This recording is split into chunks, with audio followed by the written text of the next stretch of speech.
Bonjour tout le monde. Mon nom est Luc Godbout. Je suis titulaire de la chaire en fiscalité et en finances publiques de l'Université de Sherbrooke. Juste avant que ne débute officiellement notre débat, je vous invite à écouter une vidéo de nos deux partenaires financiers pour cette activité, soit la PFF et l'Ordre des comptables CPA. Merci. Bonjour à vous tous. C'est avec plaisir que la PFF commandite à nouveau cette activité de la chaire qui consiste en un débat électoral sur les finances publiques, avec les élections évidemment qui sont imminentes. Comme vous savez, la PFF compte environ 2600 membres, des fiscalistes, donc qui sont directement concernés par ce sujet, d'autant plus pertinent que nos élections sont dans quelques semaines.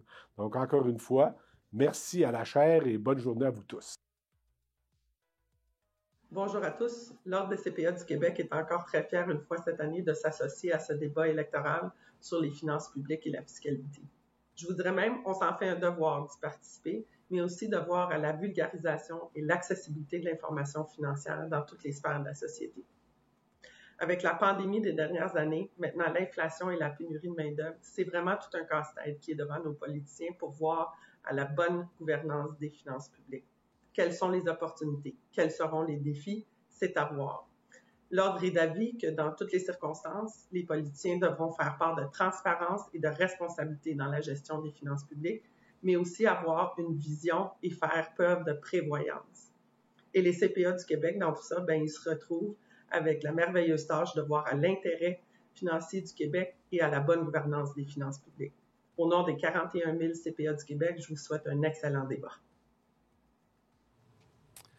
Rebonjour tout le monde. Au nom de la chaire en fiscalité et en finances publiques, je suis bien content de vous retrouver pour ce débat électoral sur des enjeux de fiscalité et de finances publiques. Vous êtes 700 personnes à s'être inscrites. J'espère que vous êtes tous connectés en même temps et que vous soyez aussi nombreux avec nous présentement. Donc, 700 personnes, ça veut dire que c'est un sujet qui vous intéresse. On va essayer de faire avancer les connaissances en matière de fiscalité et de finances publiques. La chaire est un forum. On veut jouer un rôle de forum d'échange et de discussion sur ces sujets qui deviennent sensibles en période électorale pour essayer, on l'espère, de vous aider à mieux comprendre les principaux enjeux. Depuis mars dernier, depuis le dernier budget du ministre des Finances, en fait, on a organisé 7 conférences, midi-conférences, sur des enjeux, le budget, la santé, l'éducation, la rareté de main-d'œuvre, les enjeux économiques, les cadres financiers. Et on termine aujourd'hui, donc, avec En route vers les élections, où les candidats de chaque parti politique vont venir nous présenter leurs différentes visions de l'économie, de la fiscalité et de certains éléments de finances publiques. Vous l'aurez vu depuis le début de la campagne, la fiscalité occupe une grande place dans l'espace public. Certains partis, 3, proposent des baisses d'impôts, d'autres proposent des augmentations d'impôts, certains autres proposent de faire varier ou moduler les taxes de vente. Donc, on va essayer de regarder tout ça de plus près. On va essayer de voir aussi si ça a, dans les cadres financiers, des conséquences de repousser l'équilibre budgétaire, de revoir les versements au Fonds des générations. Donc, ce n'est pas le contenu qui manque. Alors, sans plus tarder, je passe la parole à Stéphanie Gramont, notre animatrice du jour, qui est aussi éditorialiste en chef et responsable de la page idées au journal La Presse. Bien, merci beaucoup, Luc. C'est un plaisir d'être ici aujourd'hui. Bonjour à tout le monde qui nous écoute en webconférence. Bonjour à tous les candidats. On est chanceux aujourd'hui d'avoir des candidats des 5 partis qui se présentent aux élections, qui vont nous éclairer sur les idées, les choix que leur parti propose pour gérer nos finances publiques de la meilleure manière possible. Donc, l'activité d'aujourd'hui va être divisée en 4 blocs principaux. Je vous explique un peu le déroulement tout de suite. Pour le premier bloc, on va entendre les candidats sur les thèmes, les grands objectifs gouvernementaux, les priorités de leur parti. Par exemple, ça pourrait toucher les propositions face à l'inflation, face à la rareté de main-d'œuvre, face à la croissance économique. Qu'est-ce qu'on fait pour stimuler la croissance? Bref, ça va être l'occasion pour chacun des candidats de présenter les enjeux que leur parti juge prioritaires et surtout pour nous expliquer quelles solutions ils veulent mettre de l'avant pour s'attaquer à ces enjeux-là. Dans le deuxième bloc, ensuite, on va aborder toute la question des changements qui sont proposés par les différents partis. Dans le troisième bloc, les candidats vont nous expliquer leur cadre financier, vont nous dire, bon, qu'est-ce qu'il y en est de la gestion budgétaire. On va probablement parler à ce moment-là de la loi sur l'équilibre budgétaire, de la loi sur la réduction de la dette, du Fonds des générations. Et puis, enfin, je vous explique pour ces trois premiers blocs-là, les candidats auront tous 2 minutes pour s'exprimer. Il y a un ordre qui a été établi. Ça a été tiré au sort. On s'est assuré que chaque candidat ne pourra pas être premier ou dernier plus d'une fois. Donc, tout ça a été fait selon les règles de l'art, en toute équité. Les candidats vont pouvoir utiliser leur temps pour expliquer les mesures que leur parti met de l'avant ou pour critiquer les propositions que d'autres partis font. Évidemment, on espère qu'ils vont rester dans le thème de chacun des blocs. Et puis, je vous dis d'avance, il n'y a pas de droit de réplique pendant ces premiers blocs-là. Donc, chacun s'exprime à tour de rôle. Finalement, dans le quatrième et dernier bloc, je vais avoir l'occasion de poser une question ciblée à chacun des candidats qui vont avoir 1 minute pour répondre. Et puis, enfin, ça va être le tour du public, vous, tous, qui allez pouvoir poser vos questions pendant environ une quinzaine de minutes. Je vous encourage déjà à prendre des notes et à garder vos idées pour la fin. Vous pouvez commencer à écrire tout ça dans la section questions-réponses sur Zoom. Et puis, je vais me faire un plaisir de relayer vos questions aux candidats, candidates en temps et lieu. Et puis, s'il vous plaît, essayez d'indiquer à qui s'adresse votre question, que ce soit un seul candidat, plusieurs candidats ou l'ensemble des candidats. Comme ça sera plus simple quand viendra le temps de poser les questions. Finalement, l'activité va se conclure sur un dernier bloc assez court où chacun des candidats va avoir 1 minute pour un genre de mot de la fin. On leur laisse carte blanche pour conclure l'événement. Alors, je vous rappelle, l'activité d'aujourd'hui est diffusée en direct, mais elle va être également enregistrée et ce sera possible de la revoir sur le site Web de la chaire d'ici quelques jours. Donc, avant de nous lancer dans le vif du sujet, il me reste à présenter tous les candidats qui ont accepté notre invitation aujourd'hui. Je vais y aller dans l'ordre alphabétique des partis. Donc, on commence avec la coalition Avenir Québec. On a avec nous Éric Girard, qui est candidat dans Groux. Avant d'être élu député de Groux, puis nommé ministre des Finances, M. Girard était trésorier de la Banque nationale. Il possède 25 ans d'expérience dans le domaine de l'investissement et des marchés financiers. Il était très impliqué dans la collectivité. Il a siégé notamment au conseil d'administration de la Fondation du CHU Sainte-Justine et de l'Académie Saint-Clément, en plus d'avoir été entraîneur de hockey et de baseball. On passe maintenant au Parti conservateur du Québec. Nous avons Jacinthe-Ève Harel, qui est candidate dans Port-Neuf. Jacinthe-Ève Harel a grandi à Donnacona. Elle est diplômée en criminologie, sciences politiques, administration publique et en santé publique. Elle a été gestionnaire dans le réseau de la santé et des services sociaux. Elle a commencé sa carrière à la DPJ et elle a travaillé également en milieu carcéral. Elle a eu son entreprise en restauration rapide, travaillé comme chef d'antenne et journaliste à la télévision. Candidate pour la CAQ en 2018, elle a été conseillère politique au cabinet du ministre de l'Immigration et de la Francisation. Donc, on lui souhaite la bienvenue. On passe maintenant au Parti libéral du Québec. Avec nous, Fred Beauchemin, qui est candidat dans Marguerite Bourgeois. Fred Beauchemin a agi à titre de directeur général et chef des marchés des capitaux pendant plus de 10 ans pour une grande entreprise financière. Il souhaite maintenant mettre son expertise économique et sa détermination au profit du développement de la circonscription de Marguerite Bourgeois. L'homme d'affaires engagé au sein de la communauté montréalaise fut notamment impliqué auprès des fondations du Père Sablon, des Petits Rois de Marie-Vincent et de l'Institut du cancer de Montréal. Bienvenue. Du côté du Parti québécois maintenant, on accueille Alexis Gagné-Lebrun, qui est candidat dans Saint-Hyacinthe. Professeur de physique au Cégep de Saint-Hyacinthe, Alexis Gagné-Lebrun est impliqué en politique depuis plus de 20 ans. Il détient 3 maîtrises en physique, en éducation et en économie. Il a été représentant syndical des professeurs, est actuellement membre du conseil d'administration du Cégep. Il a été conseiller du ministre de l'Enseignement supérieur et il est maintenant membre du conseil exécutif national et président de la commission politique du Parti québécois.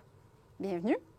Et finalement, pour représenter Québec solidaire, on a avec nous Mathieu Perron-Dufour, qui est candidat dans Hull. Mathieu Perron-Dufour est professeur au département des sciences sociales de l'Université du Québec en Outaouais.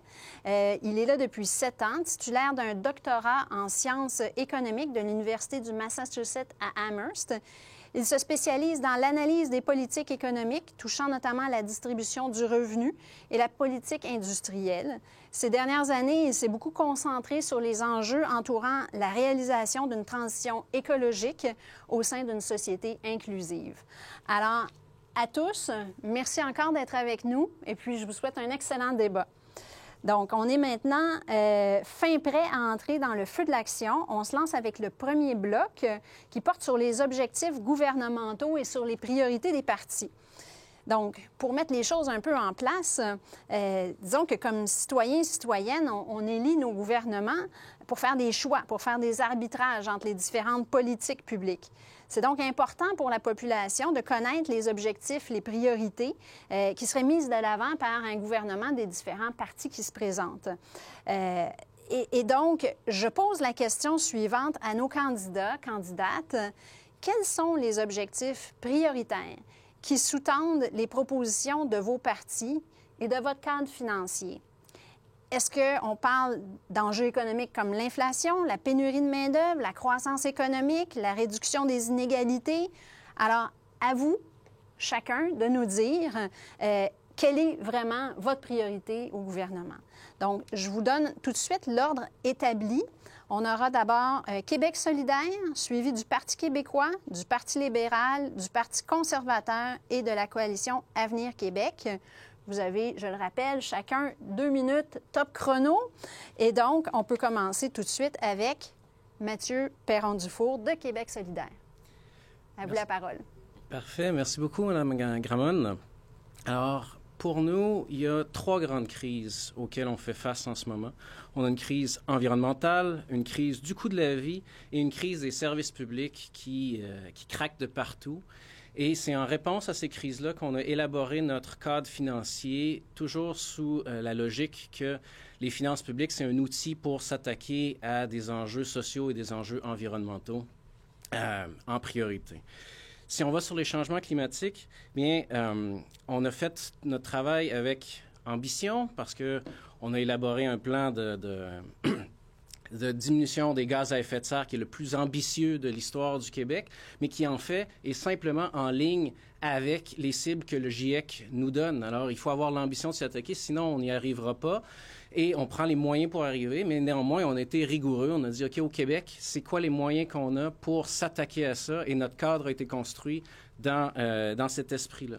Notre cadre a été construit, donc, pour donner des options aux gens, c'est-à-dire, par exemple, à travers notre plan de transport, où est-ce que, et avec Québec Rail, Québec Bus et différents plans de transport métropolitains, on va pouvoir donner des vraies options de transport collectif qui vont ainsi permettre aux gens de prendre des décisions qui sont plus en adéquation avec les enjeux environnementaux. Mais on a aussi certaines mesures qui donnent des incitatifs pour que ces décisions-là se prennent. Donc, un ensemble de taxes sur les grands pollueurs, par exemple, et aussi des taxes directes sur les comportements comme nos mesures de bonus-malus en fonction des choix, notamment de véhicules automobiles. Alors donc, pour nous, l'exercice du cadre financier, ça a été de dire, on a des grands défis, il faut s'y attaquer, il faut le faire tout de suite, mais il faut le faire avec rigueur, les moyens financiers qu'on a, et puis c'est comme ça qu'on a mis en place notre cadre financier. Merci beaucoup, M. Perron-Dufour. Alors, on passe maintenant à Alexis Gagné-Lebrun du Parti québécois. Merci beaucoup, Mme Grandmont. Donc, au Parti québécois, c'est sûr que notre objectif, notre analyse part du contexte international et national. Donc, on sait tous qu'on a une grande incertitude en ce moment au niveau économique. Donc, bien sûr, les suites de la pandémie, la guerre, l'inflation, on en a parlé, la récession possible aussi, même si, bien sûr, personne ne la souhaite, et la pénurie de main-d'œuvre qui est là à moyen terme, là, c'est sûr, là, on veut agir, mais on ne pourra pas la régler. Donc, la première chose qu'on veut en ce sens-là, pour nous, c'est consolider nos services publics. Et dans une vision de relever de prendre le virage écologique aussi pour relever la crise climatique. Donc, en ce sens-là, pour nous, c'est important d'investir dans nos CPE pour s'assurer, par exemple, qu'il y ait un plus de parents qui puissent retourner sur le marché de l'emploi, puis aussi pour que les parents puissent avoir la tête tranquille. On veut, bien sûr, des écoles de qualité avec des services en quantité, important pour nos jeunes, de prendre aussi le virage des soins à domicile pour nos aînés. C'est très important de le faire.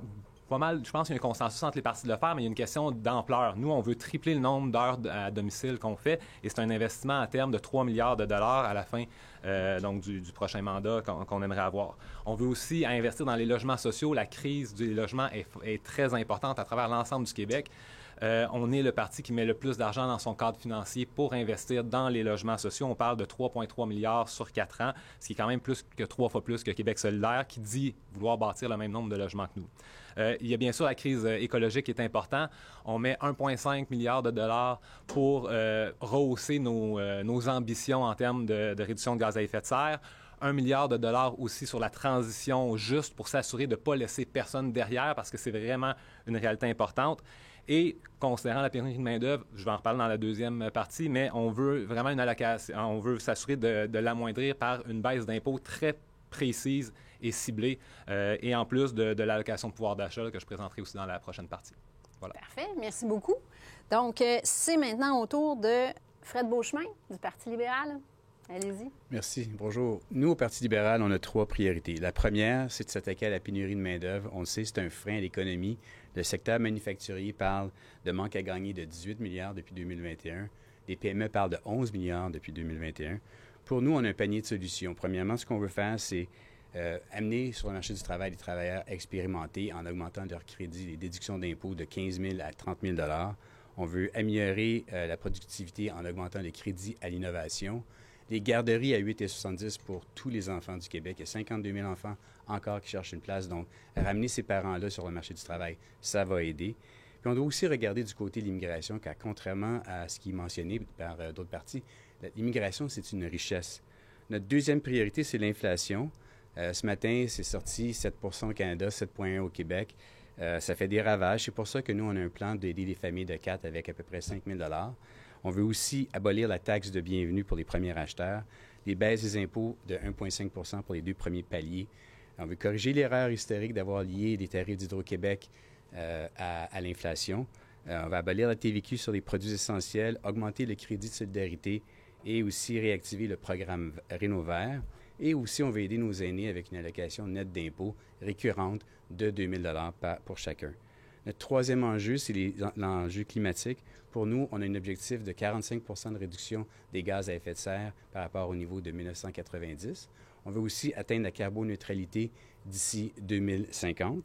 On veut viser sur nos forces, c'est-à-dire l'eau et l'hydroélectricité, dans ce qu'on appelle, nous, le projet ECO. ECO, c'est 100 milliards d'investissements publics-privés qui va faire en sorte qu'on va pouvoir devenir un leader mondial dans l'hydrogène vert.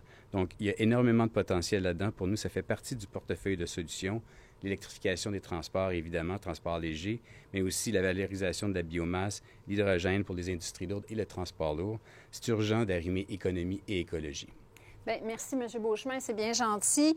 Maintenant, on passe à Mme Harel. On vous écoute.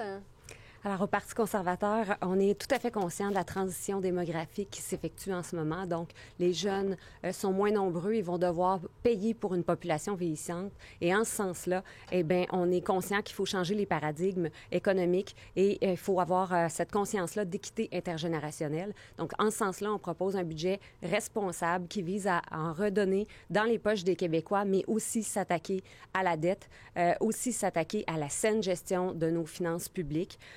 Donc, nous, on veut viser l'équilibre budgétaire le plus rapidement possible et on veut, à ce sujet-là, s'assurer qu'on cesse le gaspillage de fonds publics et qu'on diminue la taille de l'État par attrition, donc pas couper dans les services, mais s'assurer qu'on regarde chaque programme et que chaque dollar qui est investi par les taxes et les impôts des contribuables retourne en service direct à la population avec le moins de marge d'administration financière possible. En ce moment, nos services nous coûtent une fortune et sont déficients. Donc, il faut favoriser l'agilité de nos services publics, la productivité de nos services publics, l'efficacité aussi organisationnelle dans nos services publics et s'assurer finalement qu'on déréglemente pour s'assurer là, que nos services soient agiles. On veut diminuer les impôts des particuliers, donc on baisse de 2 points de pourcentage les impôts des particuliers. On augmente aussi l'exemption personnelle de base. En ce moment, les 15 premiers 1 000 ne sont pas imposables. On veut monter ce plancher-là à 20 000 donc les 20 000 premiers dollars que les gens gagneraient ne seraient pas imposables. On veut aussi suspendre la taxe de 19,2 cents sur l'essence. On veut abolir les taxes sur la revente des produits usagés, notamment les automobiles. Quand on achète un automobile usagé, on n'aurait plus de taxes à payer. Et on veut bonifier les crédits d'impôt pour prolongation de carrière pour s'assurer que les personnes plus âgées puissent ne pas être pénalisées fiscalement lorsqu'elles reviennent au travail. Excellent. Merci beaucoup, Mme Harel. Alors, on va conclure notre première ronde de ce bloc-là avec M. Girard de la CAQ. On vous écoute. Allez-y. Alors, bonjour à tous. Merci d'être à l'écoute. Merci aux organisateurs et merci aux participants qui sont ici aujourd'hui. Le Québec est une petite économie ouverte et diversifiée de 8,6 millions d'habitants. Le dynamisme et la créativité des Québécois et de nos entreprises sont reconnus mondialement. Pour continuer de se démarquer, nous sommes condamnés à exceller. C'est pour ça que nous avons un plan économique extrêmement ambitieux qui vise à éliminer l'écart de richesse historique entre le Québec et l'Ontario, qui était mesuré à 16,4 % en vertu du PIB par habitant à la fin 2018 et qui est estimé devrait être à 13,4 % à la fin de 2022. Pour ce faire, nous voulons propulser le Québec, le taux de croissance à long terme, le PIB potentiel, de 1,5 % à plus de 2 %. Nous estimons que pour réussir cette augmentation de croissance, 80 % de l'effort devra venir de la productivité et 20 % de l'offre de travail. Comment allons-nous stimuler l'offre de travail? Avec l'immigration, oui, bien sûr, mais aussi l'éducation, surtout l'éducation, la qualification, la requalification de la main-d'œuvre et un effort accru des travailleurs d'expérience. Au niveau de la productivité, de l'investissement des entreprises, de l'innovation, nous voulons utiliser la fiscalité pour réduire le taux effectif marginal sur les nouveaux investissements. Avec la réforme d'Investissement Québec, nous avons l'aide directe, les prises de participation qui aident nos entreprises à croître. Et finalement, ce n'est pas tout de donner des centaines de millions, par exemple, pour la transformation numérique. Il faut aussi amener du conseil, et c'est ce que nous faisons. Nous avons un plan et il fonctionne. Merci, M. Girard. Merci à tout le monde. Je pense que ça met la table de façon très intéressante pour le reste du débat. On va poursuivre avec le deuxième bloc. Et là, on veut entrer dans les détails de la fiscalité. Parce qu'évidemment, les changements et la vision que vous nous avez présentée, bien souvent, ça implique de faire des changements fiscaux. Donc, allons-y, expliquez-nous, chacun en 2 minutes, quelles sont les réformes, les changements que vous avez en tête. On va commencer, je vous donne, comme tout à l'heure, l'ordre pour l'ensemble de ce bloc-ci. On va y aller avec le Parti libéral, Québec solidaire, la Coalition Avenir Québec, le Parti québécois et ensuite, on va conclure avec le Parti conservateur. Donc, M. Beauchemin, c'est à vous de briser la glace. Merci. On a un ensemble de mesures. Je pense que les plus importantes sont dans l'ordre à peu près notre baisse d'impôt qu'on suggère de 1,5 % pour les 2 premiers paliers d'imposition. C'est sûr que ça va aider l'ensemble des particuliers. Les taxes sur des GAFAM, évidemment, ça va aider nos entreprises québécoises. Donc, ça fait partie de nos envies. Lutte à l'évasion fiscale, ça a été mentionné dans plusieurs rapports. C'est important d'avoir l'engagement de faire un effort soutenu là-dessus, puis je pense qu'on est capable. Le travail au noir, nous, on a un plan avec Rénovert de ramener l'efficacité énergétique dans les maisons, ce qui, de par le fait même, va aider pour justement combattre le travail au noir parce que les gens, pour pouvoir profiter du crédit, auront à soumettre leurs factures. Donc, c'est sûr que ça va aider. L'élimination de TVQ sur les biens essentiels, la hausse du crédit à la solidarité, crédit d'impôt à l'innovation, déduction pour les petites entreprises, taxes sur les immeubles non occupés, les taxes sur les institutions financières, je parle des banques et des compagnies d'assurance. Puis notre nouveau palier d'imposition là, pour les 300 000 et plus, on l'augmente de 2 à 27,4 pour ces gens-là.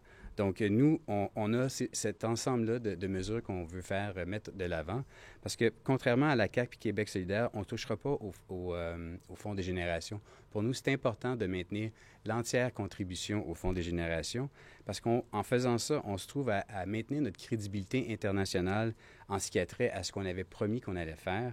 Puis, au niveau des termes avantageux que ça peut nous donner, parce qu'actuellement, la pleine contribution est regardée par l'ensemble des investisseurs, les investisseurs obligataires qui achètent la dette du Québec, que le Québec émet. Je ferais juste remarquer qu'aujourd'hui, une obligation Québec de 10 ans, c'est à 3,89 que ça transige.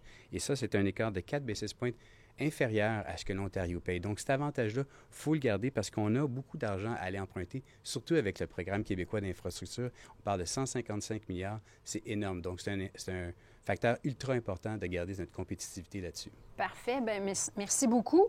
On passe maintenant à Québec solidaire. Mathieu Perron-Dufour, c'est à vous. Oui, merci. Je vous parlais de 3 crises tout à l'heure. La crise du coût de la vie, c'est vraiment important. C'est dans la tête de bien du monde en ce moment. Et nous, au moment où on a fait notre cadre financier, on s'est demandé comment est-ce qu'on pourrait un peu alléger ça, donner de la marge aux gens, redonner de l'argent aux citoyens et citoyennes du Québec. Et là-dessus, on a décidé de ne pas faire de baisse d'impôts qui risquerait de déstructurer la capacité d'action de l'État à long terme et qui, de toute façon, ne bénéficie qu'à un sous-ensemble de gens qui, souvent, n'en ont pas tant besoin. Même quand on baisse les premiers paliers, ça bénéficie aux gens qui ont 100 000, etc. et plus, qui n'ont pas les mêmes besoins que les gens dans le bas de la distribution de revenus. On a donc décidé de détaxer les produits essentiels et ça touche davantage les gens qui sont en bas de l'échelle. Ensuite, par contre, c'est juste une mesure temporaire. À terme, il va falloir augmenter le revenu des gens et c'est sur cette base-là qu'on prend l'engagement de monter le salaire minimum à 18 $, de bonifier le crédit pour solidarité, de bonifier l'aide sociale aussi, donc d'aider les gens qui sont au bas de l'échelle, les travailleuses, travailleurs et les gens qui reçoivent des transferts d'État. Ça, c'était notre première considération. Notre deuxième considération fondamentale, c'est l'enjeu d'équité. Si on prend Piketty, qui est un économiste que je pense que beaucoup de gens connaissent ici, parmi les gens qui nous écoutent aussi, il nous parle des augmentations croissantes d'inégalités de patrimoine depuis des années. Puis là, en fait, on serait à presque des records historiques. Mais nous, on prend ce signal-là au sérieux, puis on se dit, pour vivre dans une société inclusive et où tout le monde a sa place, il faut que les écarts soient un peu rétrécis. Et c'est sur cette base-là qu'on a décidé qu'on a besoin de plus d'équité intergénérationnelle. Alors, notre taxe sur le patrimoine, c'est basé sur cette réflexion-là. Et notre taxe sur les grandes fortunes, c'est aussi en lien avec le fait d'essayer de réduire les inégalités de patrimoine parmi nous. Excellent. Bien, c'est bien clair. Maintenant, c'est au tour d'Éric Girard. On vous écoute. Merci. Et j'aimerais faire une mise en contexte et rappeler que les Québécois ont le fardeau fiscal le plus élevé en Amérique du Nord. Qu'on le regarde en termes d'impôts sur le revenu des particuliers en fonction du PIB, les revenus autonomes du gouvernement en fonction du PIB, c'est indéniable. Les Québécois font aussi face à un niveau d'inflation qui est estimé à 6,5 % pour l'année. Or, le régime fiscal est seulement indexé de 2,7 % puisque la période qui a permis de fixer cette indexation précédait l'invasion de l'Ukraine par la Russie et les effets du variant Omicron sur les chaînes d'approvisionnement en Chine. Ce que nous proposons, c'est un versement immédiat à 6,4 millions de personnes de 600 $ pour ceux qui gagnent moins de 50 000 $ et de 400 $ pour ceux qui gagnent entre 50 et 100 000 $. Ce serait versé en 2022 et lorsqu'on le somme avec le 500 $ qui a déjà été versé, ça correspond à 1,2 % du PIB. Nous voulons aussi réduire l'impôt sur les revenus sur le revenu des particuliers de 2,5 % sur 10 ans. Pourquoi les deux, nous prenons les taux des deux premiers seuils d'imposition? Parce que c'est là que l'écart est le plus important avec l'Ontario. Il est de plus de 37 % ce que nous payons de plus que l'Ontario. Nous utilisons l'augmentation des versements au Fonds des générations pour financer la baisse d'impôts parce que nous voulons nous assurer que la baisse d'impôts n'ait absolument aucun impact sur les services. La baisse d'impôts viendra en 2023 pour stimuler l'économie alors qu'il est prévu qu'elle va modérer en 2023. Finalement, nous avions créé en 2019 un crédit d'impôt pour les aînés de plus de 70 ans à faible revenu. Il est maintenant de 400 $. Nous proposons de l'augmenter à 2000 $ parce que les aînés de plus de 70 ans n'ont pas la capacité d'offrir un effort de travail supplémentaire pour compenser pour la hausse du coût de la vie. Merci, M. Gérard. Donc, maintenant, c'est du côté du Parti québécois qu'on s'en va avec M. Gagné-Lebrun. Allez-y. Oui. Merci. Donc, au niveau de la fiscalité, allons-y dans le même ordre que M. Gérard. Si on y va à court terme pour l'inflation, nous, qu'est-ce qu'on propose? C'est un montant non récurrent, donc une seule fois pour les personnes qui gagnent 50 000 $ et moins de 1 200 $ en 2022 et pour les personnes qui gagnent entre 50 000 et 80 000 de 750 $. Les personnes qui gagnent plus que 80 000, ils subissent l'inflation, mais on pense qu'ils ont la marge de manœuvre pour pouvoir s'arranger là-dessus. Et ensuite, à plus long terme, en fait, on est le seul parti qui propose aucune baisse de taxes ou d'impôts, quelle qu'elle soit. Pourquoi? Parce qu'elle favorise les plus riches, les personnes qui ont la capacité de s'acclimater de manière plus importante à l'inflation, contrairement aux revenus les moins élevés. Donc, c'est très important pour nous de ne pas faire ça. Et en plus, on peut bien dire que ça ne coupera pas les services publics à court terme, mais comme les baisses d'impôts de trois parties sont à long terme, c'est sûr que ça va empêcher le gouvernement de financer plus de services. Par exemple, est-ce qu'on va être capable de développer autant qu'on le veut les soins à domicile? Est-ce qu'on va être capable de développer autant de CPE qu'on le voudrait? Est-ce qu'on va être capable de réinvestir en éducation autant? Mais si on coupe les revenus de l'État, c'est sûr que ça ne sera pas possible. Par contre, nous, on veut faire un changement précis à la fiscalité. À quoi sert la fiscalité? C'est à changer les comportements. Donc, nous, on veut détaxer pour ramener des personnes sur le marché du travail. On veut, enlever l'impôt sur 35 000 $ pour les travailleurs de 60 ans et plus qui reviennent sur le marché du travail. Ça voudrait dire que quelqu'un de 60 ans et plus, soit qui poursuit ou qui revient, là, peu importe l'ordre, ça n'a pas d'importance, mais qui gagne jusqu'à 50 000 $ par année, il n'y aurait aucun dollar d'imposition jusqu'à 50 000 $. Bien sûr, il y aurait de l'imposition par la suite. On pense que ça amènerait beaucoup de personnes soit à rester sur le marché du travail ou à y revenir, ce qui va aider nos PME à pouvoir passer à travers cette pénurie de main-d'œuvre.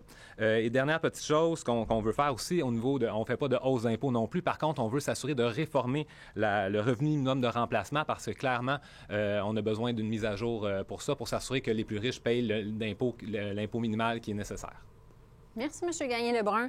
Donc, on va conclure ce deuxième bloc-là avec Mme Harel du Parti conservateur. C'est à vous.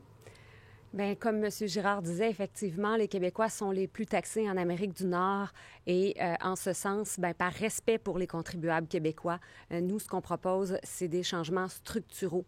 Donc, de donner un chèque de 400-600 000 $ durant l'année 2022 aux contribuables québécois qui sont les plus taxés en Amérique du Nord. Pour nous, c'est une mesure farfelue qui, finalement, se moque des Québécois. Ça prend des changements structurels pour améliorer leur capacité d'évoluer dans notre société lourdement taxée aux services lourdement handicapés, finalement. Alors, ce qu'on propose, nous, c'est des baisses d'impôts parce que ça fait partie des changements structuraux qu'on propose. Donc, des baisses d'impôts dès l'année 2022, le rehaussement de l'exemption personnelle de base, comme je le disais dans la question précédente. Et tout ça, on le fait, on est les seuls au Parti conservateur du Québec, avec le Parti libéral, à ne pas toucher au Fonds des générations parce que c'est une hypocrisie d'offrir des baisses d'impôts, d'offrir des chèques aux contribuables québécois en handicapant, finalement, en amputant le Fonds des générations. On n'a pas à transférer le fardeau fiscal ou le fardeau financier aux générations futures. Et en ce sens-là, c'est plus respectueux des générations futures de ne pas s'attaquer au Fonds des générations qui, de toute façon, nous donne, comme mon collègue du Parti libéral l'expliquait, une crédibilité sur le plan fiscal international. Et c'est une gestion aussi à courte vue, une gestion électoraliste d'aller piger dans le fond des générations, quand on sait qu'on fait face aussi à une transition démographique là, et un vieillissement de la population et un accroissement sur le fardeau de nos services de santé. Et à ce niveau-là, justement, le fardeau de nos services de santé, eh bien, on veut revoir le financement des hôpitaux en fonction du nombre et de la qualité des soins qui sont offerts plutôt que d'avoir des budgets historiques qui ne poussent pas nos organisations de santé à se dépasser et à être agiles et efficaces. Merci, Mme Harel. Donc, c'est ce qui fait le tour pour une deuxième fois, notre deuxième bloc. On va passer maintenant à notre troisième partie du débat.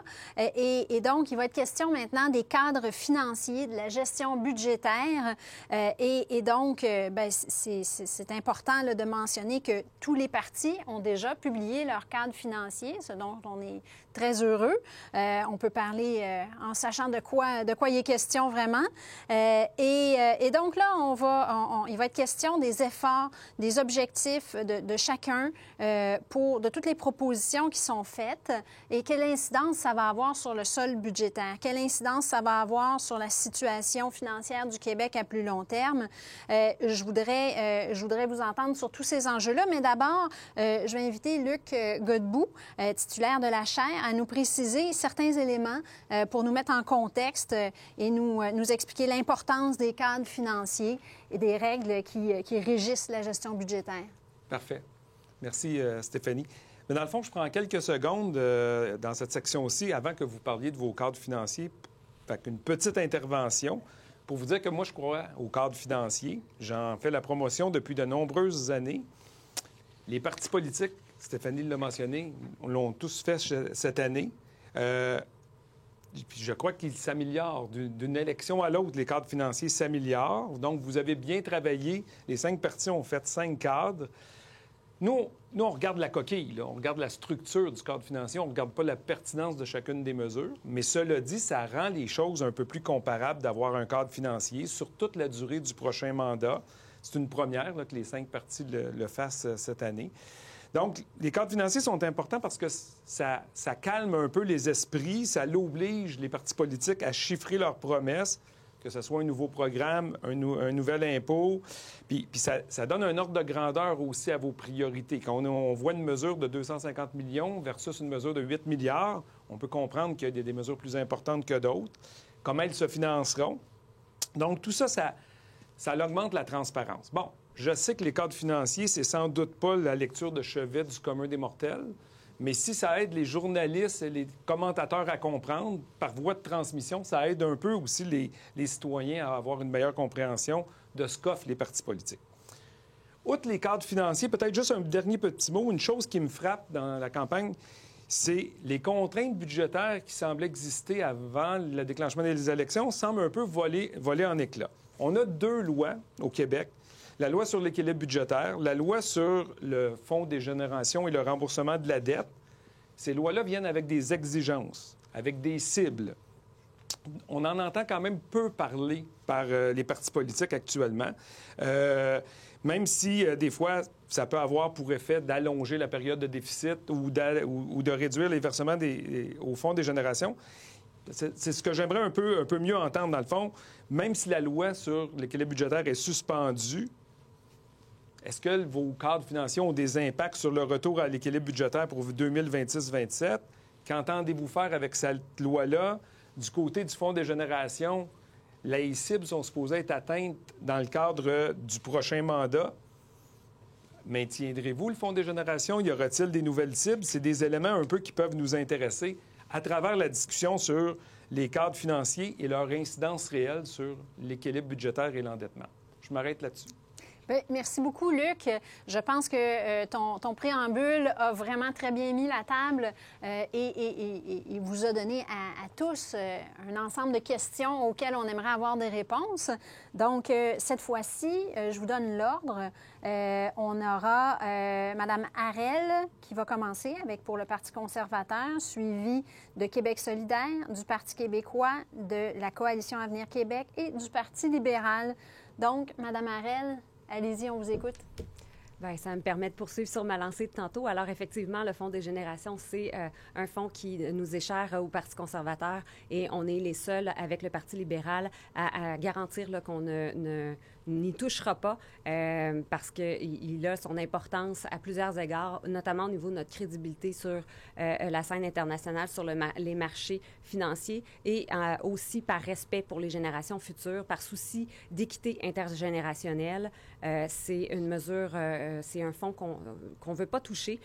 L'autre chose est bien sûr l'équilibre budgétaire. Ça nous est cher. On est au Parti conservateur. On a proposé un cadre financier qui est le plus conservateur. On est fidèle à nos traditions conservatrices et en ce sens-là, on est les seuls à proposer un équilibre budgétaire dans les 2 prochaines années. Donc, on arrive à l'équilibre budgétaire dans 2 ans et ça, ça va se faire avec différentes mesures parce que on ne peut pas y arriver avec 1 ou 2 mesures. C'est un ensemble de mesures qui va nous permettre d'y arriver. J'ai parlé tantôt du financement des hôpitaux qui va se faire différemment. L'addition de la contribution du secteur privé va nous permettre de faire face aux défis du vieillissement de la population et de la croissance des dépenses en santé auxquelles il va faire face dans les 20 prochaines années. On en est tout à fait conscient et en ce sens-là, il faut proposer des mesures, pas investir dans le béton, mais investir dans des solutions durables, des solutions structurelles et faire des changements structuraux importants. Et on veut aussi s'attarder aux subventions aux entreprises. En fait, les subventions aux entreprises, en ce moment, ce sont des beaux cadeaux qui sont faits aux entreprises qui ont accès à des lobbyistes, à des firmes de lobby. Les subventions aux entreprises, nous, on veut y mettre fin parce qu'en ce moment, ce ne sont pas les petites PME, ce ne sont pas les petites entreprises des entrepreneurs qui ont accès à ça. Ce sont les multinationales et ceux qui ont accès finalement à des firmes de lobbyistes et au cabinet des ministres qui distribuent des chèques là, aux frais des contribuables qui ont à payer pour ça par des restrictions dans les services publics. Merci, Mme Harel. Alors, je donne maintenant la parole à Québec solidaire. Monsieur Perron-Dufour, allez-y. Merci. Moi, je voudrais préciser d'abord que pour nous, le fait qu'on soit un peu plus ou un peu moins taxé que le voisin, c'est pas ça le point de référence. Le point de référence, c'est de quel service public a-t-on besoin et quelle mission de l'État doit être financée adéquatement. Puis en ce moment, on est dans une crise des services publics. Les hôpitaux sont pleins, les écoles ont de la misère à se trouver du personnel pour travailler là, le personnel fuit, le système de la santé aussi. Donc, c'est ça qui nous a guidés dans la formulation de notre cadre financier. Et donc, on a été chercher des revenus de manière équitable, je vous le disais lors du bloc précédent, et on arrive à un cadre financier équilibré, je le précise. Un cadre financier équilibré et en plus qui est prudent parce que c'est équilibré, mais tout en gardant la provision pour les éventualités et en mettant un fonds d'urgence climatique de 500 millions à la 2e, 3e et 4e année, parce qu'on aura beau s'attaquer aux changements climatiques qui sont déjà ici, puis il risque d'arriver des événements climatiques qu'il faudra gérer. Pour le Fonds des générations, on le laisse là, mais il faut voir qu'il a déjà joué le rôle pour lequel il avait été mis en place, c'est-à-dire ramener le ratio de dette PIB en bas du 45 %.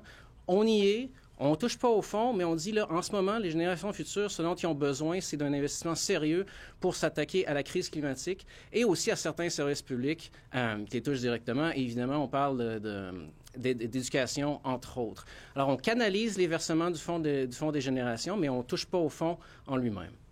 3e point, évidemment, puisque les enjeux sont grands, notre ambition est grande également en termes d'immobilisation. Donc, oui, on fait des bonnes immobilisations, dans des grands investissements de plusieurs dizaines de milliards, et certains en font les choux gras ces temps-ci, mais c'est important, il faut le faire en ce moment. On n'a pas le choix si on veut s'attaquer de manière sérieuse à cet enjeu-là. Et malgré le fait qu'on est très ambitieux et qu'on parle de 32,5 milliards d'investissements en immobilisation pour ce mandat-là, on garde quand même la dette en dessous du 45 % statutaire et on n'a à peu près pas d'augmentation du coût de cette dette-là si on regarde les paramètres du rapport préélectoral vérifié par la vérificatrice générale. Merci, merci. Je passe maintenant la parole à Éric Girard de la CAQ. Merci beaucoup. La saine gestion des finances publiques est un élément essentiel d'un bon gouvernement. Notre cadre financier est responsable et prudent. Nous nous sommes assurés de financer les principales missions de l'État adéquatement. Nous avons prévu les coûts de reconduction de programme, Nous avons prévu l'effet de l'inflation sur les dépenses d'opération et les dépenses d'infrastructure. Nous avons un plan pour une économie verte qui est généreux, qui a plus de 50% de sommes que les plans environnementaux précédents. Au niveau de l'équilibre budgétaire, nous avons prévenu revenir à l'équilibre budgétaire en 2027-2028. Mais s'il n'y a pas de récession, c'est certain que nous allons le faire avant, car le cadre financier contient 8 milliards de provisions pour risques économiques et 2 milliards de provisions au fonds de suppléance. On a beaucoup parlé de la dette. La dette nette du Québec est présentement de 38 % par rapport au PIB. Nous estimons, selon notre cadre financier, que nous atteindrons 31 % au 31 mars 2033. 31 %, c'est inférieur à la moyenne canadienne de 33 % présentement, mais c'est aussi nettement inférieur si on regarde les prévisions du Conference Board of Canada, qui prévoit qu'en 2033, la moyenne des provinces canadiennes sera à 40 % et le gouvernement fédéral sera aussi à 40 %. Donc, à 31 %, ce serait un niveau de dette extrêmement compétitif. Finalement, j'aimerais comparer les cadres financiers qui vous sont proposés. Le rapport préélectoral fait état de 159 milliards de dollars de dépenses en 2026-2027. Nous proposons d'augmenter ces dépenses avec nos engagements de 2 milliards. À l'extrême gauche, on vous propose d'augmenter les dépenses de plus de 10 milliards de dollars, financées par les soi-disant riches et les entreprises privées. À l'extrême droite, on vous propose de baisser les dépenses de 10 milliards, financées par la réduction des services de l'État, la diminution des employés de l'État et de la qualité des services. Au niveau du plan québécois d'infrastructure, nous avons un plan québécois à 150 milliards, qui est déjà une fois et demie la taille, toute proportion gardée, de l'Ontario. Merci beaucoup. Merci, M. Gérard. Alors, on s'en va du côté du Parti québécois. M. Gagné-Lebrun, c'est à votre tour. Oui, merci. Donc, nous, on peut peut-être commencer par afficher. Ça me fait plaisir de partager les chiffres avec vous, bien sûr. Donc, on a, pour les 5 années du mandat, la première année, l'année actuelle, en fin de compte, un gros déficit parce qu'on veut investir, comme j'ai dit tantôt, pour donner un peu de souffle pour la hausse du coût de la vie pour tout le monde. Donc, qu'est-ce qui cause le déficit important de l'année en cours? C'est ce montant important qu'on veut mettre pour soulager les personnes reliées à la hausse des différents coûts. Mais on voit que dans les 4 années suivantes, on est autour de l'équilibre budgétaire. Donc, à la dernière année, on serait à un déficit d'autour d'un demi-milliard de dollars, ce qui est quand même très jouable là, dans le mandat de la suite. Pour faire ça, on prend la moitié à peu près des versements du Fonds des générations mais on ne les fait pas de manière générique ou pour des baisses d'impôts comme la CAQ ou de manière générique pour le Québec solidaire. Qu'est-ce qu'on veut faire avec cet argent-là? C'est financer la transition écologique. Donc, on prend nos 2 mesures importantes reliées à la transition écologique, l'augmentation de notre plan climat d'1,5 milliard de dollars puis 1 milliard pour la transition juste. Et c'est ces montants-là seulement qu'on prend en versement au Fonds des générations et pas, comme je vous ai dit, des baisses d'impôts qui n'ont rien pour les générations à venir. On pense que le virage écologique, c'est aussi pour les générations à venir. Et on a aussi le plus possible respecté les demandes de l'Association des économistes québécois sur la forme. On voit d'ailleurs qu'on utilise, nous, le ratio de dette brute sur le PIB, contrairement à la CAQ, là, donc qui est tout seul à utiliser la dette nette. Les deux existent, là, mais ce serait le fun qu'on parle toute la même chose pour pouvoir se comparer plus facilement. Donc, si on parle pour la dernière, on est le seul aussi cadre financier qui a un expert indépendant qui a dit que notre cadre financier était plausible. On trouve ça très important, nous, de notre côté, de le faire. Et une autre chose qu'on a faite et que les autres cadres financiers n'ont pas fait, Québec solidaire a quand même assez fait, là, mais pas toujours, c'est qu'on a mis l'inflation sur nos mesures. Les autres partis mettent les mêmes montants pour les 4 prochaines années, même si on sait tous qu'il y a une très forte inflation. Juste pour vous dire, l'effet chez nous, c'est la moitié de notre déficit de la dernière année qui est dû juste à cette réalité-là. Parfait. Bon, merci beaucoup. Merci. On va conclure avec M. Beauchemin du Parti libéral. Allez-y. Bonjour. Simplement pour rappeler l'exercice, là, un plan de campagne puis un cadre financier, c'est des instruments politiques. Nous, on a assumé pleinement nos choix. On a choisi de continuer la contribution au Fonds des générations pleinement. On veut aider les citoyens à passer à travers la crise financière actuelle, la crise d'inflation, puis on veut aussi aider nos entreprises. Je vous ferai remarquer que le Parti libéral, de 2014 à 2018, a remis les finances publiques sur les bonnes rails M. Girard a même félicité mon collègue, M. Létao, à ce sujet. Donc, on a une partie qui est quand même capable de prendre les décisions qui se doivent. Le Parti libéral a déposé un plan responsable et équitable. On a des mesures qui sont structurantes pour aider les Québécois et les entreprises à passer à travers la crise actuelle. On parle de 2,4 milliards de déductions pour petites entreprises. On parle d'augmenter le crédit à l'innovation, un déficit de 1 % par rapport au PIB. Toutes nos mesures d'aide aux citoyens, on parle de 5 000 $ pour une famille de 4. Merci d'avoir mis la lecture de chevet. Une augmentation, on parlait d'aider les citoyens dans nos services publics. Nous, on parle de 6,8 % d'augmentation en éducation, 6,8 % d'augmentation en santé. Donc, pour nous, c'est important de maintenir les services publics et de les améliorer. Notre ratio de dette qu'on peut voir à l'écran, on passe de 38 % de dette nette par rapport au PIB à 35,7 %. On ne touche pas au fonds des générations. C'est une question d'équité entre les générations. Puis pour revenir à la question sur l'équité budgétaire, je crois qu'il faudrait quand même revoir les paramètres avec une consultation vaste où est-ce que plusieurs intervenants pourraient s'asseoir, discuter ensemble quels sont les objectifs de la société, autant économiques que la société en général. On pourrait se donner des nouveaux objectifs à atteindre. Moi, je crois sincèrement que notre ratio dette nette PIB à 45, comme le suggère Québec solidaire, c'est irrationnel dans un contexte où est-ce que la moyenne canadienne est à 33. Pourquoi faudrait être le moins bon élève de la classe? On pourrait quand même viser l'excellence. Donc, selon moi, on devrait s'améliorer là-dessus. Excellent. Merci, M. Beauchemin. Alors, avant d'aller plus loin, je vous rappelle qu'on va arriver très bientôt à la période de questions du public. Donc, je vous invite à aller dans le bloc, dans la section questions-réponses sur Zoom et à nous envoyer vos questions. N'oubliez pas de préciser à qui elles s'adressent, à un candidat, 2 candidats ou tous les candidats. Donc, on a hâte de voir vos questions. Mais là, pour l'instant, on va aborder le bloc où je vais avoir le privilège de poser une question spécifique à chacun des candidats, chacun des partis. C'est une question que j'ai mitonnée avec plaisir avec les organisateurs du débat. Chacun va avoir 1 seule minute cette fois-ci pour répondre, donc ça va aller vite. Et l'ordre est le suivant. Donc, on va y aller avec la CAQ, suivi du Parti libéral, de Québec solidaire, des conservateurs et du Parti québécois. Donc, alors, ma première question s'adresse à vous, M. Girard. En fait, vous savez, moins d'un mois après avoir déposé le rapport préélectoral, votre parti a changé la croissance économique, les prévisions de croissance économique dans son cadre financier. Donc, on se demande comment vous pouvez faire un changement pareil sans discréditer l'exercice du rapport préélectoral qui est vérifié par le vérificateur général. Bien, je vous remercie beaucoup pour cette question. Et je rappelle que dans notre cadre financier, nous avons effectivement augmenté la croissance à partir de l'année 2024, parce que 2022 est pratiquement terminé, et 2023, nous aurons une modération. Mais à partir de 2024, on revient au taux de croissance de long terme de l'économie du Québec, qui était de 1,3 % sous le gouvernement précédent et qui est maintenant estimé à 1,5 %. Mais toutes les actions du gouvernement visent à propulser le Québec vers un taux de croissance de 2 % à long terme. Nous sommes donc parfaitement cohérents avec nos objectifs.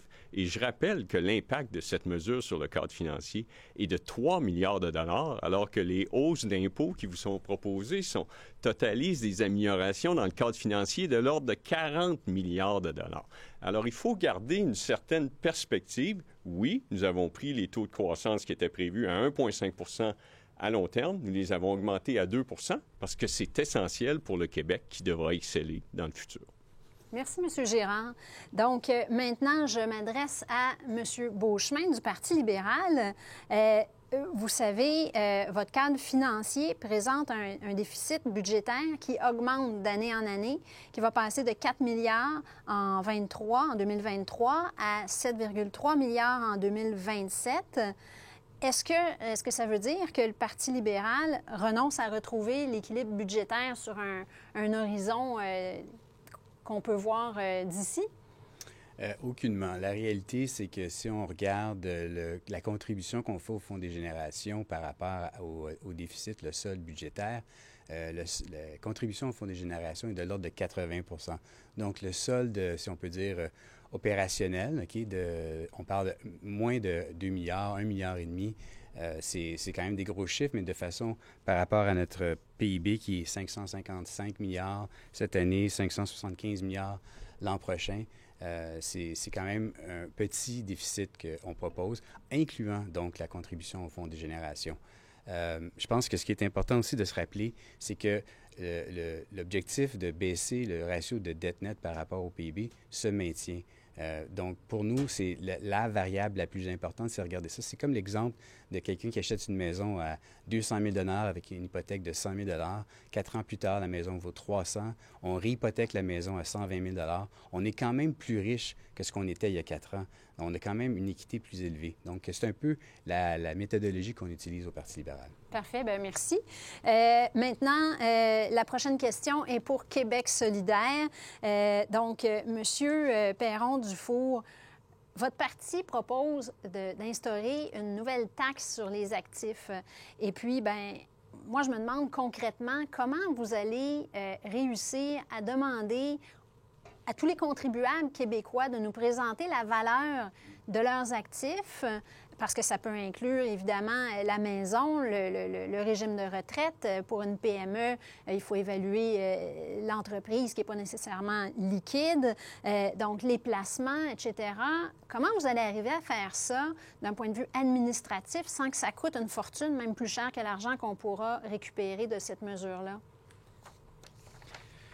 Merci pour la question, Mme. Je précise d'abord que la mesure, quand on dit qu'elle s'applique aux soi-disant riches, on parle quand même du 5 en haut de la distribution de revenus dans la population. C'est quand même pas les gens pauvres, hein? On va mettre ça comme ça. Puis des actifs de plus d'1 million, des actifs nets par personne de plus d'1 million. Maintenant, comment on va la mettre en place? Bien, en fait, ce sont des mesures qui existent déjà dans beaucoup de pays qui les mettent en place sans grand problème. Parce qu'une bonne partie de l'évaluation dont vous parlez est déjà faite. Par exemple, l'évaluation des maisons est déjà faite pour des raisons d'imposition foncière chez les villes. Même chose pour les régimes de retraite, ils sont déjà calculés. Même chose pour les investissements où n'importe qui est avec un fonds mutuel ou quelque chose comme ça reçoit régulièrement une évaluation de ses placements et tout ça. Donc, une grande partie de ça est déjà fait, mais il y aura évidemment des barèmes qui seront mis en place pour rendre ça simple pour la population concernée. Parfait, bien merci beaucoup. C'est maintenant le tour du Parti conservateur. Donc, Mme Harel, vous êtes le parti qui propose les baisses d'impôts les plus importantes pour les contribuables, les plus substantielles. Mais à la lecture de votre cadre financier, on comprend que vous avez l'intention de geler les dépenses globales des programmes, au moins pour l'année, en fait, 2023-24 jusqu'à l'année 24-25. Or, on sait que les besoins en services, en infrastructure sont importants, que tout ça craque un peu de partout. Donc, moi, ma question, c'est quel va être l'impact du gel dans un contexte de forte inflation sur la prestation des services à la population? Mais vous l'avez bien dit, le gel est seulement pour la première année. Par la suite, on fait un ralentissement de la croissance des dépenses. Donc, on ne gèle pas les dépenses pour toute la durée du mandat. C'est seulement pour la première année. Par la suite, on s'assure d'avoir une diminution de la croissance des dépenses. Et comment on va le faire? Bien, c'est en s'assurant que nos organisations deviennent agiles et qu'on élimine les pertes de gaspillage.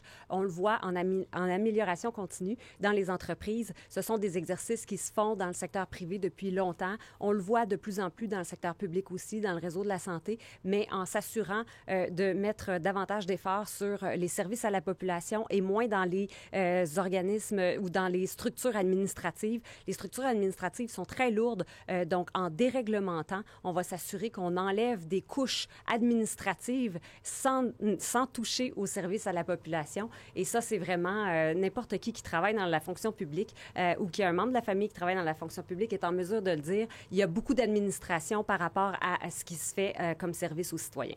OK, bien merci beaucoup. Ma dernière question spécifique va aller au Parti québécois. Donc, M. Gagné-Lebrun, votre parti propose un rebrassage important là, des mesures pour inciter les aînés ou les travailleurs d'expérience à rester sur le marché du travail. Sauf que dans les mesures que vous proposez, ça va rapporter plus au coffre de l'État que ça va coûter d'un point de vue fiscal. Donc, ici, on voit qu'en 2026-27, le coût net de vos incitatifs est de 1,5 milliard, alors que le gain généré est de 2,7. Donc, expliquez-nous un peu comment c'est possible d'accorder des baisses d'impôts, mais de faire plus d'argent avec ça au final. Là. Tout à fait. Merci pour la question, parce qu'effectivement, je m'attendais à cette question-là, honnêtement. Là. La pénurie de main-d'œuvre, on est tous d'accord, là, est vraiment importante et elle va aller de pire en pire dans les prochaines années, au moins pour 5 ans, sinon 10 ans.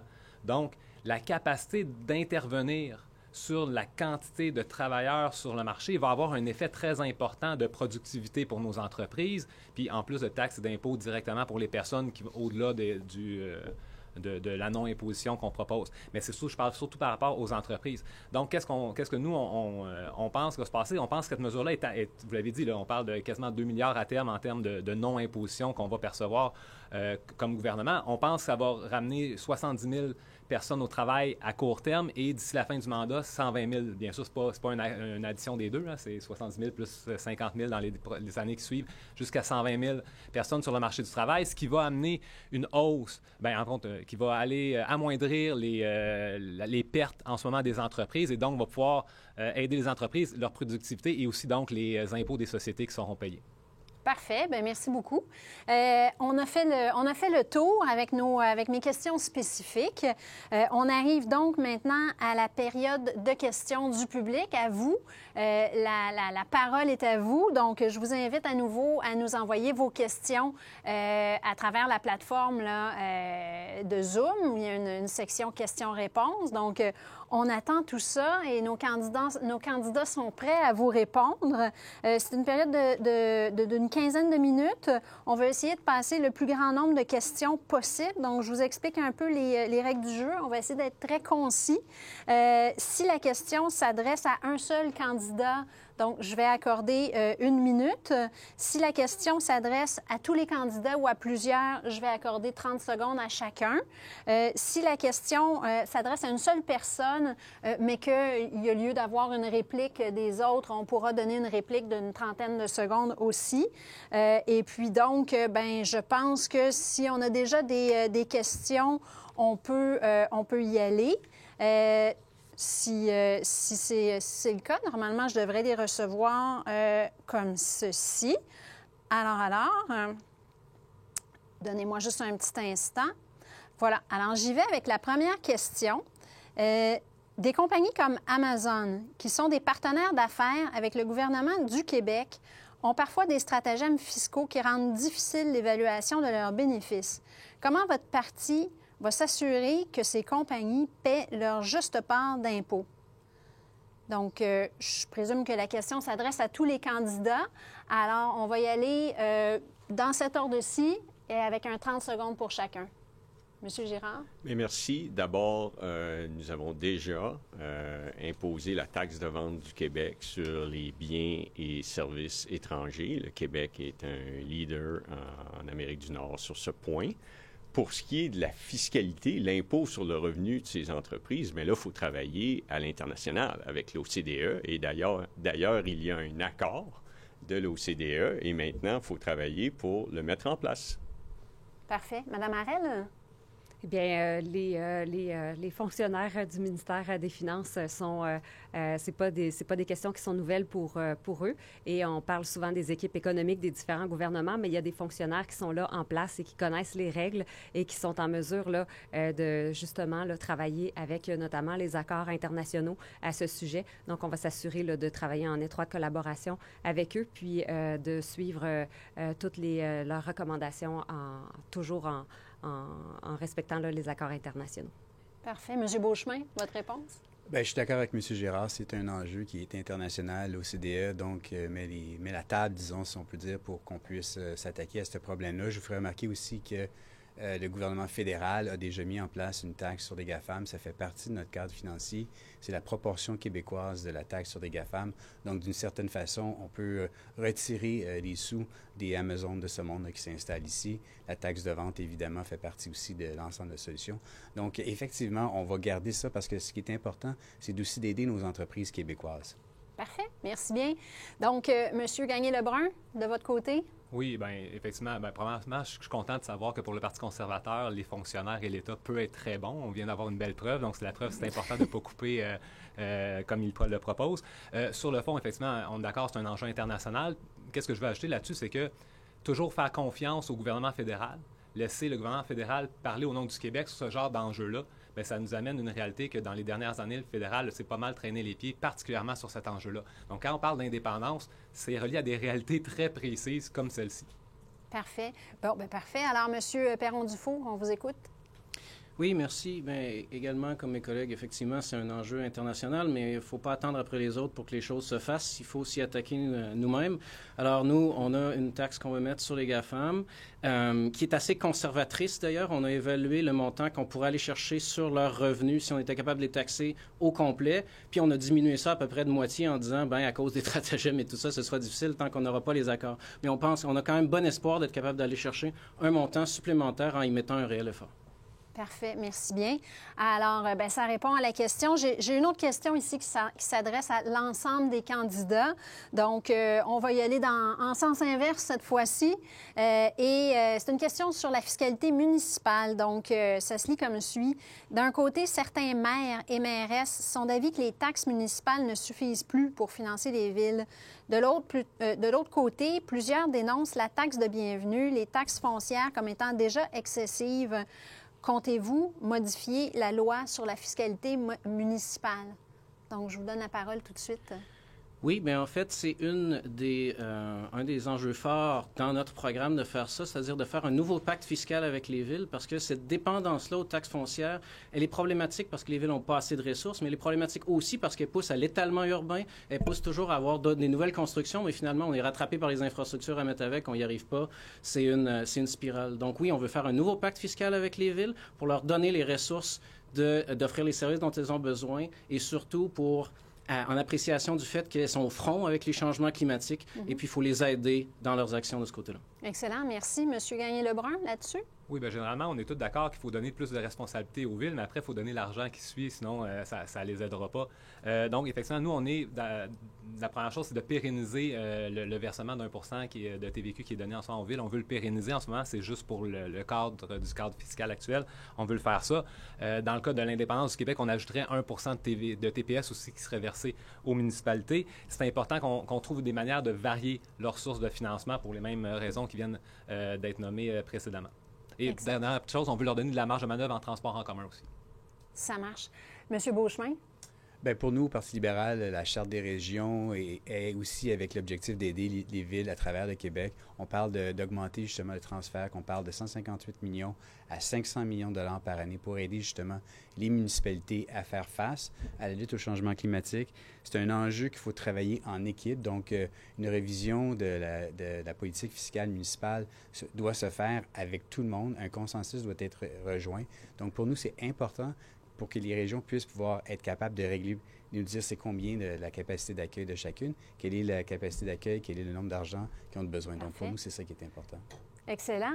Madame Harel, est-ce que les conservateurs veulent envoyer plus d'argent aux municipalités? Tout à fait. En matière de fiscalité municipale, bien, nous, les mots d'ordre, c'est décentraliser et déréglementer. Donc, en décentralisant les pouvoirs décisionnels, bien, on redonne de l'autonomie aux municipalités et on redonne aussi les budgets aux municipalités. Et en déréglementant, on allège le fardeau réglementaire auquel ils doivent faire face et on leur assure finalement plus d'autonomie dans leur pouvoir décisionnel, notamment en matière là, de construction de maisons bigénération, par exemple, ou en matière notamment là, de taxes de mutation. Parfait. Monsieur Girard, pour terminer.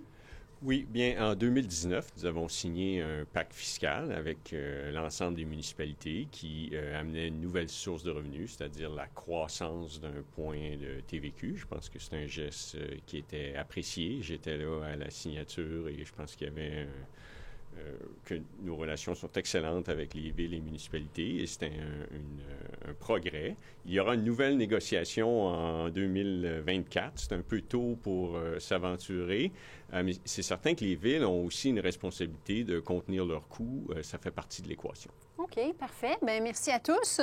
Une troisième question qui va comme suit. Pour pallier au manque de main-d'œuvre causé par le vieillissement de sa population, la Chine investit massivement dans la robotisation de son économie. Que proposez-vous de faire dans ce sens-là? J'y vais avec vous, Monsieur Perron-Dufour? Bien, nous, on a des mesures assez structurantes face aux enjeux de main-d'œuvre qu'on considère tout à fait sérieux. Ça va d'un rétablissement de certains services publics comme les CPE. L'extension du réseau de CPE, ça va aider les jeunes parents à retourner sur le marché du travail avant le temps. Mais on est aussi conscient qu'il va falloir augmenter les seuils d'immigration pour avoir plus de gens qui viennent se joindre à la force de travail et de mieux les accueillir. Donc, on bonifie aussi tous les programmes de francisation et les différents programmes. D'accord. Monsieur Beauchemin, là-dessus, la robotisation, oui? Donc, au Parti libéral, c'est un panier de solutions. J'en ai mentionné tantôt. On veut aider les travailleurs expérimentés à revenir sur le marché du travail avec une déduction d'impôt qui passerait de 15 à 30 000 c'est augmenter, évidemment, la productivité de nos entreprises avec une amélioration du crédit à l'innovation. Pour la pénurie de main-d'œuvre, ce qui va aider aussi, évidemment, c'est que les jeunes parents puissent retourner sur le marché du travail. Donc, une place en garderie pour tous, c'est essentiel. Puis c'est clair qu'il faut regarder au niveau de l'immigration. C'est une richesse. On se doit de se l'approprier d'une certaine façon pour qu'on puisse avoir la capacité d'accueil et aussi avoir la capacité de développer notre économie. Parfait. Madame Harel, sur la robotisation? Bien sûr, pour faire face à la pénurie de main-d'œuvre, il faut numériser nos systèmes et les moderniser, bien entendu. Mais au-delà de ça, il y a aussi tout l'apport de l'immigration. En ce moment, on fait très piètre figure en matière de reconnaissance des diplômes, reconnaissance des compétences des personnes qui sont déjà sur notre territoire, des personnes immigrantes qui sont ici et qui sont finalement, qui doivent occuper des emplois qui ne sont pas à la hauteur de leurs compétences et de leur profession d'origine. Alors, il faut mettre davantage d'efforts pour reconnaître les diplômes étrangers et les compétences de nos nouveaux arrivants. D'accord, merci. Monsieur Gagné-Lebrun, sur la robotisation? Bien, je pense qu'on va être d'accord que c'est important effectivement d'investir là-dedans. La hausse de productivité est nécessaire pour aider nos entreprises des plus petites aux plus grandes et on a un retard historique là-dessus. Juste en profiter, vu que tous mes collègues parlent d'immigration, pour dire que l'immigration, oui, c'est une richesse pour le Québec, c'est indéniable. Ceci étant dit, ça n'a pas d'effet sur la pénurie de main-d'œuvre parce que si on veut augmenter notre taux d'emploi, il ne faut pas changer le numérateur et le dénominateur. Ça va être un jeu à somme nulle. Il faut s'assurer qu'il y ait plus de personnes, mais pas de personnes qui consomment plus, qui ont besoin de logement, qui ont besoin de places en CPE et de médecins. Mais on était sur la robotisation, mais bon, disons, une petite digression. Monsieur Girard, sur la robotisation? Deux choses. D'abord, la fiscalité, puis l'aide directe. Dès 2018, nous avons amené l'amortissement accéléré, qui est la mesure fiscale pour favoriser les investissements. Et le Québec a influencé le gouvernement fédéral. J'ai personnellement parlé plusieurs fois au ministre Morneau pour influencer la décision du fédéral. Et le Québec a l'amortissement accéléré bonifié version Québec. On a aussi amené au budget 19-20 le crédit d'impôt sur l'investissement. On l'a modifié, on l'a amélioré, le C3I, la déduction incitative sur la commercialisation des innovations. Et au niveau de l'aide directe, bien, la stratégie québécoise de recherche et innovation qui a fait l'objet d'une consultation généralisée. Parfait, merci bien. Là, j'ai une question qui s'adresse au Parti libéral et à la CAQ, mais que je pourrais poser aussi peut-être aux conservateurs. Pourquoi est-ce que vous offrez une baisse d'impôts permanente pour vous attaquer à un problème temporaire comme celui de l'inflation? Monsieur Beauchemin? Bien, en fait, le problème de l'inflation, il n'est pas temporaire. Les prix ont augmenté. Donc, à partir du moment où est-ce que les prix ont augmenté, c'est pas comme si elle allait rebaisser demain matin. Alors donc, la baisse d'impôts qu'on offre aux Québécois, c'est pour les aider de façon structurante, de façon récurrente pour les années à venir. Ça fait partie de notre portefeuille de solutions pour contrer l'inflation, mais c'est certain que demain matin, ce matin, l'inflation a été remarquée à 7 % au Canada, 7,1 % au Québec. Ça, c'est quelque chose qui n'arrêtera pas du jour au lendemain. Puis une fois que ça va être fait, on n'aura pas une une baisse des prix à la consommation. Donc, c'est un peu la raison principale pour laquelle nous, on veut des mesures qui sont structurantes à long terme pour que les gens puissent attacher les deux bouts, pour qu'ils puissent être capables de faire leur fin de mois. Puis, c'est ce qu'on pense qui est la chose la plus importante. Parfait. Madame Harel, là-dessus?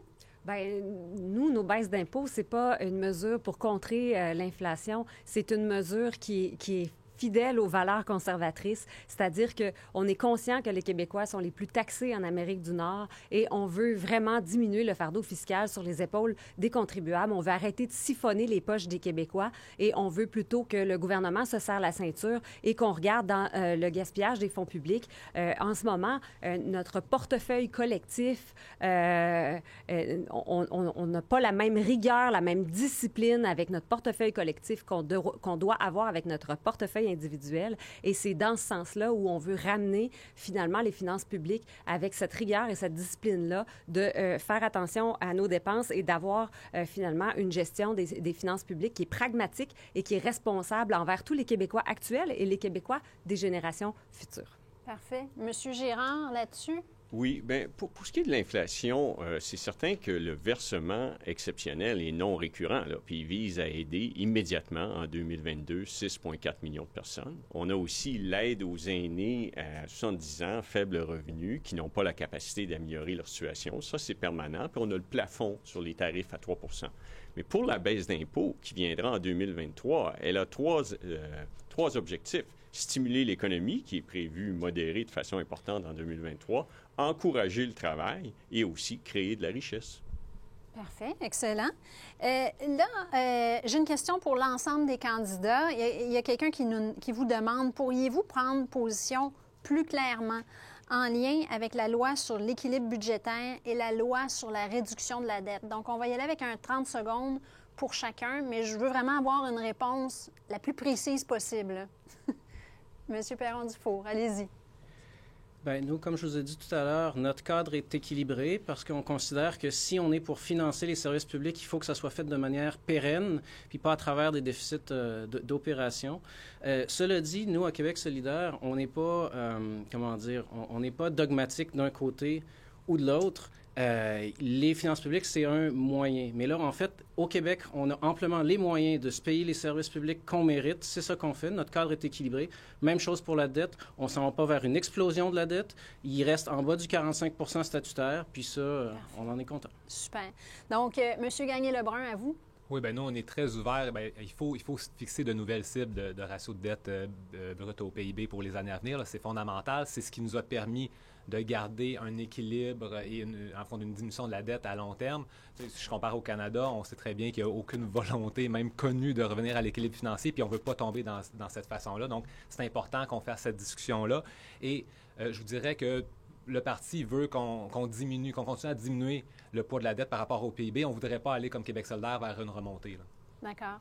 Merci, M. Beauchemin. Bien, je pense que le débat, en fait, devrait être vraiment axé sur ce qui est important de mesurer, c'est-à-dire notre endettement net par rapport au PIB et non un chiffre absolu de la dette, parce que de façon relative, comme l'exemple de la maison que j'ai mentionné tantôt, le Québec s'enrichit lorsque ce ratio-là continue à descendre. Je pense qu'on est prêt, nous, à évidemment regarder une modification à la loi de l'équilibre budgétaire qui pourrait inclure justement ce genre de ratio-là comme objectif à atteindre pour l'ensemble de la communauté québécoise. Pour nous, atteindre la moyenne canadienne, c'est juste dire qu'on est dans la moyenne. On pourrait peut-être même le surpasser.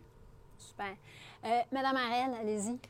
Bien, nous, l'équilibre budgétaire, l'atteinte de l'équilibre budgétaire est primordiale et on le voit dans notre cadre budgétaire. Alors, nous, on y aspire le plus rapidement possible. Donc, dans les 2 prochaines années, le poids de la dette est important. Ça doit faire partie des mesures qu'on adopte comme gouvernement. Et l'autre chose, eh bien, c'est bien entendu, c'est pas le moment en campagne électorale pour les partis politiques de remettre en question l'équilibre budgétaire, de toucher au fond des générations ou pas. Ça devrait être le travail des parlementaires une fois qu'ils seront élus à l'Assemblée nationale à l'automne, de se poser ces questions-là. Mais pour nous, il est irresponsable en ce moment de revoir ça en campagne électorale. OK. Et puis, bien, M. Gérard, vous êtes le dernier, allez-y.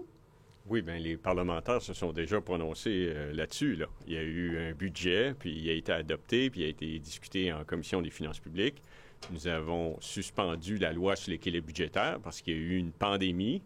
Il y a eu la pire récession depuis la Deuxième Guerre mondiale, puis on a fait 10 milliards de déficit en 2020-2021. Donc, nous proposons de revenir à l'équilibre budgétaire en 2027-2028 ou avant, s'il n'y a pas de récession. Quant à la dette nette par rapport au PIB, bien, c'est important de se donner des objectifs à long terme. On va faire ça au budget 2023. On propose le même horizon que le plan québécois d'infrastructure, la maturité moyenne de notre dette. On propose une cible de 10 ans qui serait autour de la moyenne actuelle de l'endettement des provinces canadiennes. Merci beaucoup. Alors, merci aussi à tout le monde qui nous a envoyé une question. J'espère qu'on a pu répondre au plus grand nombre. Ça a été bien intéressant. Maintenant, le temps file et comme on veut respecter notre horaire, on va passer tout de suite là, à la dernière section. Et puis, donc, on va y aller avec un mot de la fin pour chacun des candidats.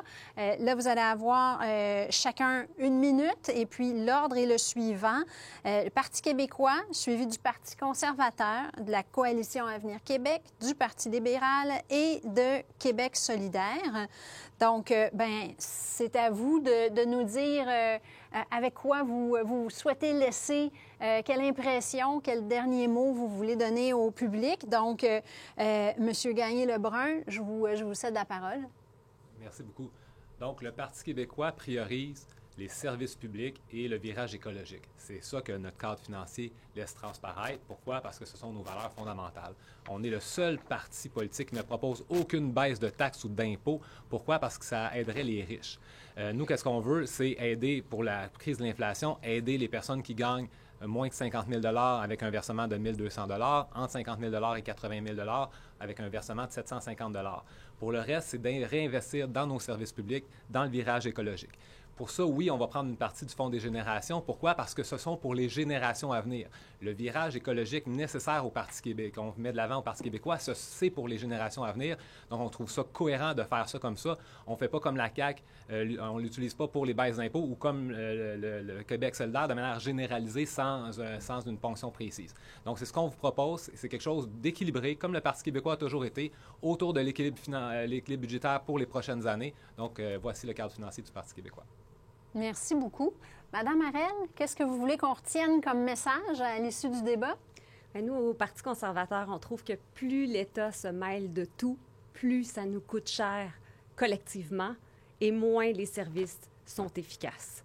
Donc, en ce sens, nous, ce qu'on propose, c'est avoir un État qui se mêle des choses essentielles et qui les fait bien. Donc, avoir un bon système d'éducation performant, un bon système de santé performant, une saine gestion des finances publiques et de faire ces obligations-là, de remplir ces obligations-là avec efficacité, agilité, c'est ce qui compte le plus et de façon à en remettre dans les poches des contribuables pour qu'on arrête d'engraisser un mastodonte monopolistique, notamment en matière de santé, par exemple. Et nous, ce qu'on propose, c'est un budget qui est responsable, qui est prudent pour de vrai, qui est pragmatique et qui est respectueux de tous les contribuables québécois et qui est respectueux aussi des générations futures. Merci beaucoup, Mme Harel. Donc, en 1 minute, M. Girard, votre mot de la fin. Merci beaucoup. Nous sommes modérés, pragmatiques et expérimentés. Notre service public est motivé par l'intérêt supérieur du Québec. Nous serions honorés d'obtenir un autre mandat, d'obtenir votre confiance une nouvelle fois, et nous aimerions, avec vous, amener le Québec plus loin, à un autre niveau. Merci beaucoup. Merci, M. Girard. Donc, je passe maintenant la parole à M. Beauchemin. Dites-nous, quel message vous voulez nous laisser? Bien, j'aimerais en fait revenir sur les points suivants. Nous, au Parti libéral, on comprend les vrais problèmes, on a les vraies solutions. On veut aider nos entreprises avec 2,4 milliards en déduction fiscale à augmenter le crédit à l'innovation. Ça fait partie de notre panier de solutions. Pour nous, les finances publiques, on va les gérer de façon équitable, de façon responsable. On ne touchera jamais au fonds des générations, tant et aussi longtemps qu'on n'a pas peut-être atteint un niveau de ratio dette nette PIB qui se tient. On parle de la moyenne canadienne de 33 % pour nous, c'est ça qui est important. On va continuer à lutter contre l'inflation pour l'ensemble des citoyens. Le vrai problème, c'est la pénurie de main-d'œuvre. Il faut faire vraiment un effort d'équipe là-dessus. C'est important parce que les vraies solutions à cette pénurie de main-d'œuvre-là, c'est des travailleurs expérimentés, c'est des crédits à l'innovation, c'est des garderies et c'est aussi des travailleurs étrangers. Puis au niveau de l'environnement, qui fait partie aussi des priorités du Parti libéral, bien, nous, notre objectif, c'est de réduire de 45 nos émissions de gaz à effet de serre au niveau de 1990 et la carboneutralité d'ici 2050. Merci. Merci, M. Beauchemin. Alors, M. Perron-Dufour, le mot de la fin pour Québec solidaire? Merci beaucoup. Alors, on a pu voir dans ce débat-ci qu'à l'élection présente, la présente élection, on a deux visions qui s'affrontent.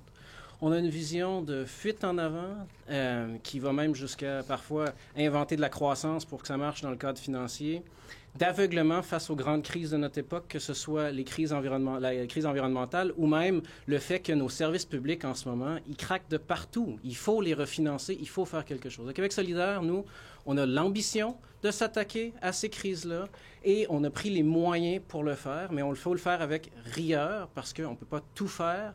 Mais au Québec, la bonne nouvelle, c'est qu'on a les ressources pour s'attaquer à la crise du coût de la vie, à la crise environnementale, à la crise des services publics. On a pris ces moyens-là dans notre cadre financier, on l'a fait de manière rigoureuse. Notre cadre, il est équilibré. L'augmentation de dette reste en dessous du seuil de 45 % qui est statutaire. Et tout ça est soutenable pour les années à venir. Merci beaucoup. Merci à tous les candidats. C'est ce qui met fin à notre débat aujourd'hui. Je suis vraiment heureuse que chacun se soit prêté à l'exercice. J'ai vraiment l'impression que vos réflexions, l'information que vous nous avez donnée va permettre à tous ceux qui nous ont écoutés d'avoir les idées plus claires sur ce que vous proposez et peut-être éventuellement de se faire une meilleure idée de l'endroit où ils vont faire une croix sur leur bulletin de vote le 3 octobre prochain. Alors, j'espère que vous avez apprécié l'exercice et puis, je passe la parole à Luc Godbout pour clôturer l'événement. Merci. Merci. Alors, moi aussi, évidemment, merci à nos partenaires de diffusion puis aux partenaires financiers qui rendent possible l'activité. Merci à Stéphanie pour cette animation dynamique. Merci aux panélistes de se prêter à l'exercice. Sans vous, ça serait pas possible. Puis un exercice qui s'est fait où tout le monde a pu exposer ses points, je pense. Il n'y avait pas de cacophonie ici. Peut-être certains diraient qu'il n'y avait pas de débat, mais au moins on est dans un cadre universitaire. Ça s'est fait quand même assez sainement. Et merci aux gens qui se branchent toujours nombreux à nos activités. Effectivement, on espère que ça a été le plus éclairant possible pour votre vote le 3 octobre prochain. Alors, merci à tout le monde.